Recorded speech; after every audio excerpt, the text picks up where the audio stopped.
For this video I'm going to show how I made this Halloween inspired macrame bracelet.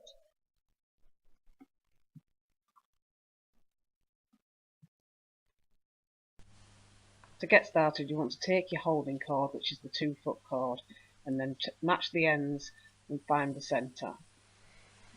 And once you've got the centre, you want to tie a knot but leave a loop at the end, and this is what you're going to use to tie your tail ends on.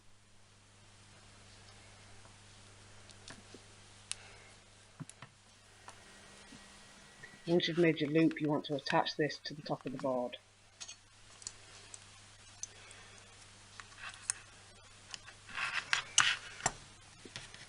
Making sure to keep your cords neat, you want to fasten the other ends to the other side of the board.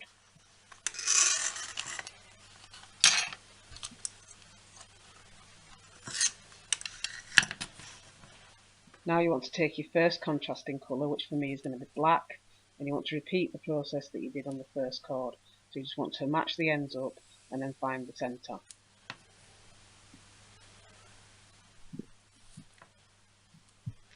And once you've got the centre, you want to put it underneath the holding cord and pull one side to one side of the cord and one to the other. And from there you're just going to do one simple square knot. So that's over, over and then through.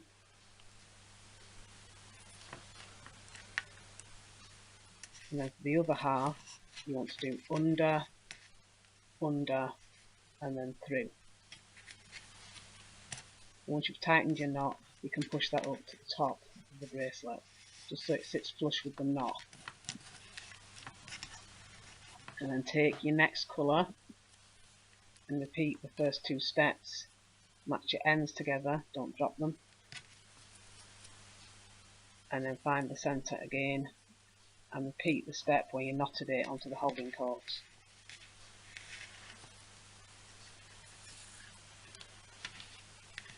You're going to go over, over and then through.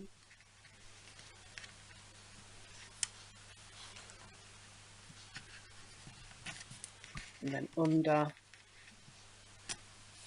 under and through.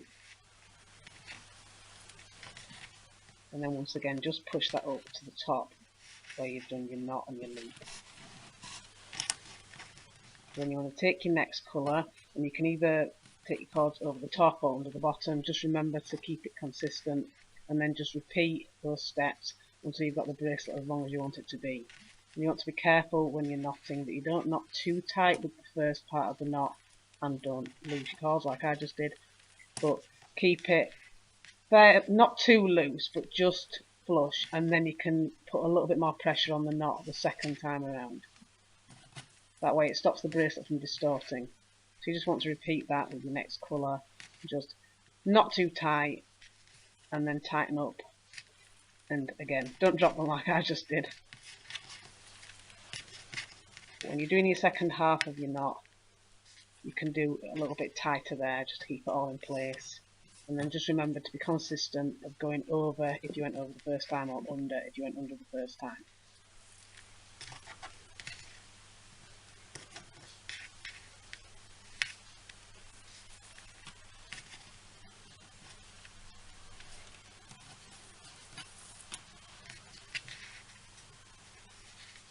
So you're just going to repeat these steps until the bracelet is as long as you want it to be.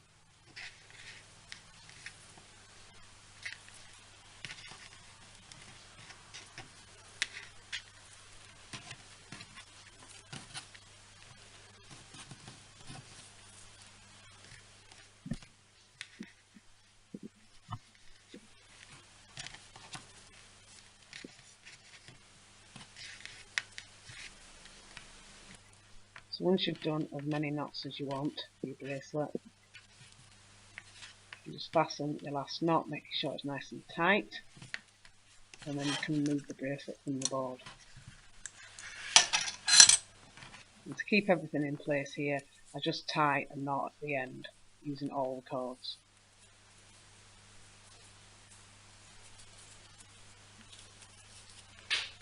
Then you'll be left with the tail ends, and what you can do with these, you can either trim some of them off or you can braid them. For this bracelet I'm going to braid them.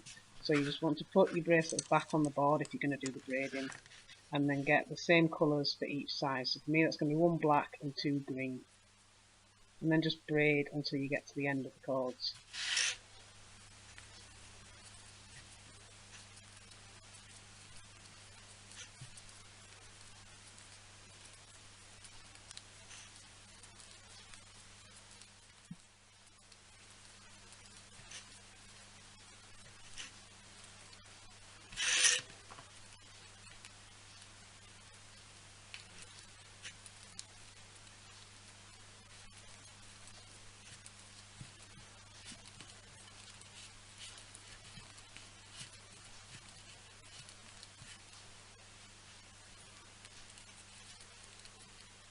And once you've got to the end, you can just tie a knot in the braid.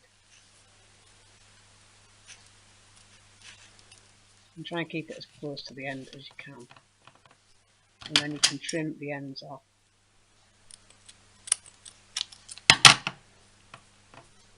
And trim any excess if you've got any, just to make it nice and neat at the end. And at this point you can also use a lighter just to seal the ends a bit. And you'll repeat the process with the other side.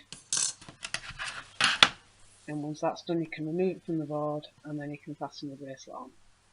This can be a bit fiddly if you're doing it on your own wrist, but it is doable.